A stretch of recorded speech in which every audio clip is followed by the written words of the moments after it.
Hello નમસ્કાર વિદ્યાર્થી મિત્રો, આપણે જે વાત કરી રહ્યા છીએ ધોરણ 3 ગણિતમાં નામમાં શું છે એમાં આપણે આગળ દિશા અને દીપ ગાયની ગણતરી કેવી રીતે કરતા હતા એની ચર્ચા કરી. સૌથી લાંબા નામવાળું અક્ષરવાળું આપણે કેપ્ટન બનાવ્યો પહેલી ટીમનો અને ટૂંકું નામ બીજી ટીમનો કેપ્ટન. બરાબર, હવે આપણે આગળ વધીએ. તેજલ અને જય આ કાર્ડનો ઉપયોગ કરીને સંખ્યાઓ ગણી રહ્યા છે. જો તેજલ અને જય છે ને, એમની પાસે કેટલા કાર્ડ છે. એ કાર્ડનો ઉપયોગ, જો કાર્ડ છે 1 2 3 4 5 6 7 8 9 10 11 12 13 14 15 16 17 18 19 20, પછી 21 નથી, કારણ કે 20 અને 1 21, 20 અને 2 22, 20 અને 3 23, એટલે નથી. 30 40 50 60 70 80 90 આવી રીતે કાર્ડ છે. હવે તેજલ તેના રોલ નંબર 43 ને આ રીતે બતાવે છે. તેના નંબરના બંને કાર્ડના કુલ અક્ષરો 5 છે. જો એનો 43 નંબર છે, એટલે 43 એટલે શું થયું, 40 અને 3, 40 ને 3 43, એટલે 40. આ 3 અક્ષર, 3 એટલે આ કેટલા અક્ષર, 2, 3 ને 2 5, એટલે 5 અક્ષર છે એવું કહે છે. જય પોતાનો રોલ નંબર 17 છે, તો એ 17 આપ્યું છે ડાયરેક્ટ. તો 17 કેટલા અક્ષર થયા, 3, તો કાર્ડમાં 3 અક્ષર છે. આવી આપણે ખબર પડી ગઈ, ખ્યાલ આવી ગયો. ઓકે, હવે આપણે આગળ જોઈએ.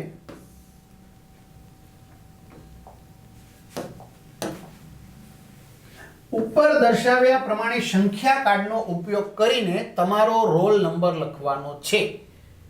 સંખ્યા કાર્ડ આપણા પાઠ્યપુસ્તકના અંતે આપ્યા છે અને ન હોય તો અહીંથી લઈ લેવાના છે, આ જોઈ લેવાના. બરાબર, તો માની લો કે મારો રોલ નંબર 26 છે, તો શું આવશે, 20 અને 6 એટલે 26 થયા.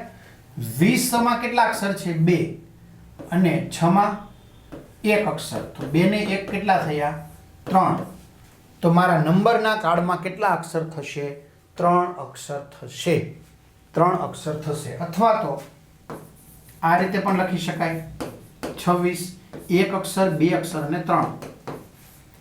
Ready, clear? ચાલો આગળ વધીએ. તમારી નોટબુકમાં કેટલીક સંખ્યાઓને અંકમાં લખો, શબ્દોમાં લખો. જો કે તમે પહેલું ધોરણ બીજું ધોરણમાં શું કર્યું છે, આ જ કર્યું છે. 1 થી 100 સુધીના અંકો, અંકમાં એકડા, 1 થી 100 સુધીના એકડા આપણે અંકમાં અને શબ્દ બંનેમાં લખ્યા છે, તો આપણે વધારે ઝડપથી આવડશે. તો સંખ્યાના નામ એટલે કે નંબર નેમ લખો. દરેકમાં કેટલા અક્ષર છે તમારે ગણવાના છે. બરાબર, જેમ કે આ શું થયું, 2, 2 માં કેટલા અક્ષર આવે, 1 જ. આ એક જ અક્ષર આવ્યો ને. આ છે 6, 6 માં કેટલા અક્ષર આવ્યા, 1 જ. 29, 29 કેટલા અક્ષર આવ્યા, 5. 9 કેટલા અક્ષર આવ્યા, 2. 38 કેટલા અક્ષર આવ્યા, 4. 17 કેટલા અક્ષર આવ્યા, 3. 49 કેટલા અક્ષર આવ્યા, 6. આવી રીતે તમારે લખવાના છે. અને 1 થી 100 સુધીના લખો તોય ચાલશે, આપણે લખવાની જરૂર નથી, પણ તમારા શિક્ષક તમને આપી શકે છે ઘરે હોમવર્કમાં. ચાલો આપણે વિચારીએ. તેજલ અને જયે 21 સંખ્યા બનાવી છે. 21 ટોટલ 21 ને પણ 21 નંબરની એમ.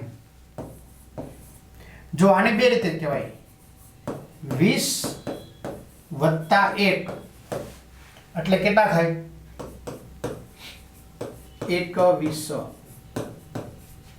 તો જુઓ 20 કેટલા અક્ષર, 2, 1 કેટલા અક્ષર, 2, 21 કેટલા અક્ષર, 4, તો 2 ને 2 4 થઈ ગયા. આમ ચાલે. તેમાં 4 અક્ષરો છે ને 4 અક્ષર.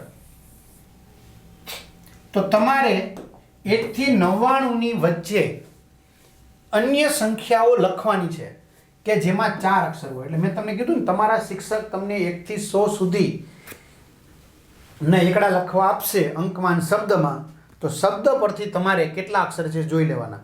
તો 4 અક્ષર ક્યાં આવે તમારે જોવાના છે. 20, 1, 21, 40, 2, તો 1 2 3 4 4 અક્ષર થઈ ગયા ને 40 ને 2 42 ડાયરેક્ટ લખો 55 કેટલા અક્ષર 4 ઓગણીસ કેટલા અક્ષર 4 11 કેટલા અક્ષર 4 31 કેટલા અક્ષર 4 43 4 37 4 71 કેટલા અક્ષર 4 બસ એમ તમારે લખવાનું છે. ચાલો આપણે કરીએ 1 થી 99 ની વચ્ચેની સંખ્યાઓ લખો. 1 થી 99 મેં કીધું ને તમારે લખી જ લેવાની એટલે આપણો આખો પાઠ પૂરો થઈ જાય, જોવામાં કામ લાગે એમ. જે સૌથી લાંબુ નામ ધરાવે છે એ લખવાનું છે. તો સૌથી લાંબુ નામ ધરાવતું કોણ? એક 39 કેટલા 39 કેટલા અક્ષર 6 49 કેટલા અક્ષર 6 69 કેટલા અક્ષર 6 તો 39 49 69 બરાબર. તો આ બધામાં 6 અક્ષર છે ને, એટલે લાંબુ નામ થયું કે નહીં. બસ આપણે મેં કીધું લખી નાખવાનું અને બાજુમાં એકડા લખી નાખજો. જો આવી રીતે લખવાનું 69 બાજુમાં 6 લખી નાખવાના. આવી રીતે 1 થી 100 એકડા લખી નાખવાના. 1 બાજુમાં આવી રીતે 2 લખી નાખવાના. 2 કેટલા આવશે? એક જ આવશે ને, એક જ અક્ષર છે. 3 કેટલા અક્ષર 2 તો પેલા આ લખી નાખવાના, પછી બાજુમાં પછી નિરાતે આ લખી નાખવાના, એટલે આપણે ખબર પડી જાય એમ. ખ્યાલ આવે છે? ચાલો હવે શું કહે છે? શોધી કાઢો. શું શોધી કાઢવાનું છે? મારા સંખ્યાના નામમાં કેટલા અક્ષર છે? 4. આપણે સંખ્યા શોધવાની છે વિદ્યાર્થી મિત્રો. મારા સંખ્યાના નામમાં 4 અક્ષર છે. મારો દશકનો અંક 1 અક્ષરનો છે. હવે દશક અને એકમ આપને ખબર હોવી જોઈએ. જો તમારે હજી પ્લાન તમારા મિત્રો કોઈ લેવાનો હોય તો વિદ્યાર્થી મિત્રો જાણ કરી દેજો.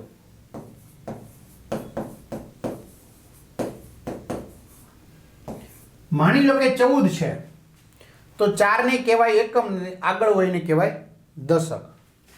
માની લો કે 35 છે તો 35 માં 5 છે એકમ છે, 3 છે દશક છે. માની લો કે 41 છે તો પાછળ છે એ એક એકમ છે ને આગળ છે એ દશક છે. સમજાણું? તમે કોઈ પણ સંખ્યા લખો છો 63 તો આને શું કહેવાય? પાછળના અંકને એકમ કહેવાય, આગળના અંકને દશક કહેવાય. બરાબર. તો હવે શું કહે છે? દશકનો અંક કેટલા અક્ષરનો છે? એક જ અક્ષરનો છે. એક જ અક્ષરનો. કા 2 હોય કા 6 હોય, એક જ અક્ષરમાં, કા 100 હોય. બરાબર. મારો એકમનો અંક 2 અક્ષરનો છે. એકમનો અંક કેટલા અક્ષરનો છે? 2 અક્ષરનો છે. હું 20 ની ખૂબ જ નજીક છું તો હું કોણ? હવે 20 ની નજીક તો 2 વસ્તુ છે. જુઓ, આ 20 છે, એની નજીકમાં કોણ આવે? એક તો 19 આવે અને એક 21 આવે નજીકમાં. નજીક એટલે કા એક આગળ કા એક પાછળ. હવે શું કે છે? આ જે છે 9 શું છે? એકમનો અંક. 1 છે એ શેનો છે? દશકનો. આ 1 છે એ શેનો છે? એકમનો. અને આ 2 છે એ દશકનો. હવે આને લખીએ. આને શું લખાય? 1. આને શું લખાય? 9. આને શું લખાય? 2. આને શું લખાય? 1. તો હવે શું કહે છે? જો મારો દશકનો અંક 1 અક્ષરનો છે તો દશકનો અંક 1 અક્ષરનો ક્યાં છે? 1 અક્ષરનો કહું છું. આ તો 2 અક્ષર છે ને, તો આ 1 અક્ષરનો છે. રેડી? દશકનો અંક 1 અક્ષરનો છે. એકમનો અંક 2 અક્ષરનો છે તો એકમ તો 2 માં છે, 2 અક્ષરના. એકમનો અંક 2 અક્ષરનો છે. થઈ ગયું? ઓકે. હું 20 ની ખૂબ નજીક છું તો હું કોણ? 19 કે 21? તો દશકનો અંક એક અક્ષરનો છે, એકમનો અંક બે અક્ષરનો છે, તો બેમાં હરખું છે. તો હું કોણ? 21. 21. રેડી? આગળ શોધી કાઢો હું અને મારા મિત્રો 63 થી 78 ના આંકડા છીએ. 63, 64, 65, 66 એવી રીતે 78 સુધીના. મારા બધા મિત્રોમાં મારું નામ સૌથી વધારે અક્ષરવાળું છે. તો હું કોણ છું? તો વિદ્યાર્થી મિત્રો 63 થી 78 માં તમે એકવાર જોઈ લ્યો. અહીંયા 69 સૌથી વધારે આંકડા છે. કેટલા અંકનું છે? 6 અંકનું, એટલે એ 69 આવે.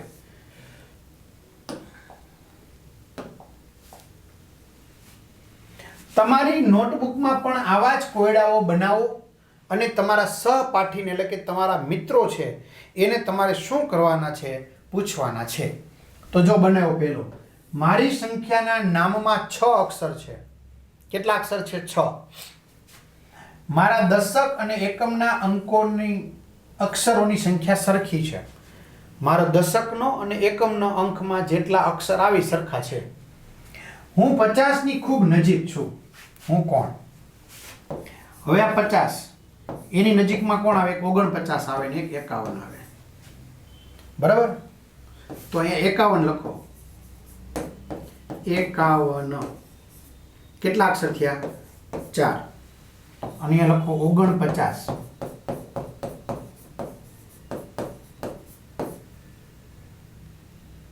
કેટલા અક્ષર થયા? 6. તો હું કે છે મારા નામમાં 6 અક્ષર છે.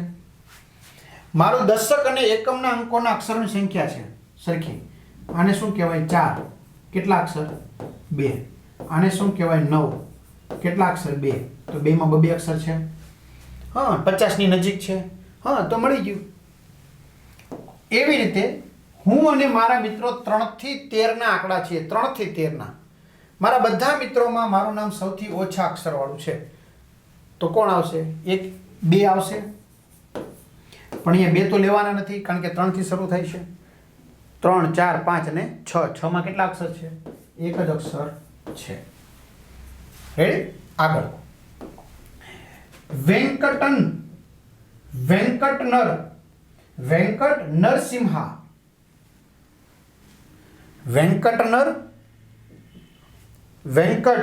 નરસિંહા રાવ રાજુ વરીપેટા. જો વેંકટ નરસિંહારા જુવરીપેટા. વેંકટ નરસિંહારા જુવરીપેટા એ ભારતનું સૌથી લાંબુ નામ ધરાવતું સ્થળ છે. જો કેટલા અક્ષર છે ગણો ને? 1, 2, 3, 4, 5, 6, 7, 8, 9, 10, 11, 12 ને 13. તે ક્યાં આવેલું છે? આંધ્રપ્રદેશમાં તામિલનાડુની જે સરહદ છે એ સરહદની નજીક આવેલું છે. પછી ઓડિશાનું ઈબ અને ગુજરાતનું ઓડ. કેટલા અક્ષર છે? 2. એ ભારતમાં સૌથી નાના નામ ધરાવતા સ્થળો છે. આગળ જોઈએ. તેજલ અને જય પાસે કેટલાક ચિત્રકાર છે. તેજલે તેને બે ગ્રુપમાં વિભાજિત કર્યા છે. કેટલાક ચિત્રકાર છે. જો અહીંયા ડ્રોન કેમેરો છે જે ઉડતો હોય, પ્રસંગમાં આપણે જોયો હોય. પછી વિમાન, મોબાઈલ કે પુસ્તક, બરાબર? લેમ્પ, પુસ્તક, આ મોબાઈલ, આ પતંગ, આ ચકલી, માખી, માછલી, ઉંદર. બરાબર? તો 2 ભાગ પાડ્યા. તો વિદ્યાર્થી મિત્રો તમે કહી શકશો 2 ભાગ કયા કયા છે? તો આ બધા ભાગ કેવા છે? નિર્જીવ, કે જેઓ ખોરાક ખાઈ શકતા નથી. અને આ બધા કેવા છે? સજીવ, જેમાં જીવ છે. આ બધા પોતાની જાતે હલનચલન નહીં કરે, આ કરશે. આ સજીવ છે. બરાબર? એટલે આ ખોરાક ખાઈ શકે છે. એટલે 2 ભાગમાં એને વહેંચ્યા. કોણે? તેજલે. તો જો તેજલે કાર્ડને 2 ભાગમાં વહેંચ્યા કે જેઓ ખોરાક ખાઈ શકે છે એટલે સજીવ, જેઓ ખોરાક ખાતા નથી એટલે નિર્જીવ, તેવા જૂથમાં વિભાજિત કર્યા છે. પછી હવે જયે ઈ કાર્ડને અલગ રીતે કરી નાખ્યા, 2 ભાગ પાડી નાખ્યા. જો એને તો એને કઈ રીતે 2 ભાગ પાડ્યા? કે જેઓ ઉડી શકે છે અને જેઓ ઉડી શકતા નથી. લ્યો, તો જયે બનાવેલા દરેક જૂથમાં શું સામાન્ય છે, કોમન છે? તો આ બધા ઉડી શકે છે. જેઓ ઉડી શકે છે અને જેઓ ઉડી શકતા નથી, એ બે જૂથ. જો પતંગ ઉડે, વિમાન ઉડે, ચકલી ઉડે, ડ્રોન કેમેરો ઉડે, માખી ઉડે, હે ને, એવી રીતે. ચાલો, કેટલીક ઘરગથ્થુ વસ્તુઓ છે, ઘરમાં ઉપયોગી વસ્તુઓ, થિંગ્સ, વસ્તુઓ, ચિત્રો આપવામાં આવ્યા છે. ટેલિવિઝન એટલે આપણે એને કહેવાય ટીવી ટૂંકમાં. ઘડિયાળ, ખુરશી, પંખો, લેમ્પ્સ, ઓશીકું, પલંગ, રજાઈ. તો નીચે આપેલા બે જૂથમાં ઉપરોક્ત વસ્તુઓના નામ લખો. બે જૂથ તમારે પાડવાના છે. હું અત્યારે નામ જ રાખું, બરાબર, એટલે સમય છે વ્યવસ્થિત. ચાલો, એવી વસ્તુ કે જે વીજળીથી ચાલતી હોય, જેને આપણે લાઇટની જરૂર પડે, તો એક તો ટેલિવિઝન, ટીવી, પાવર હોય તો શરૂ થાય. પછી ઘડિયાળ નહીં, ખુરશી નહીં, પંખો, અહીંયા લખો પંખો, બસ. પછી લેમ્પ, પછી પલંગની, રજાઈની, ઓશીકુની, કાંઈ નહીં. રેડી? ટેલિવિઝન, લેમ્પ અને પંખો. ઘડિયાળ સેલથી ચાલે હો ભાઈ, અને વીજળીથી ચાલતી નથી, તો કોણ આવશે? ખુરશી, પલંગ, ઘડિયાળ, ઓશીકું અને રજાઈ. રેડી? થઈ ગયા બે ભાગ. આવી જ રીતે આપણે આગળ વધીએ. ઉપર આપેલી વસ્તુઓને ફરી પાછા જૂથબદ્ધ કરો અને નીચે આપેલી જગ્યા છે, બરાબર, એ નીચે આપેલી જગ્યામાં તમારે શું કરવાના છે? એને ફરી પાછા ગોઠવવાના છે. તો વિદ્યાર્થી મિત્રો, આપણે એને કઈ રીતે બે ભાગમાં ફરી પાછા ગોઠવીશું? ચાલો જરાક વિચારો. બેઠક રૂમમાં આવેલી વસ્તુ, બરાબર, અને બેઠક રૂમમાં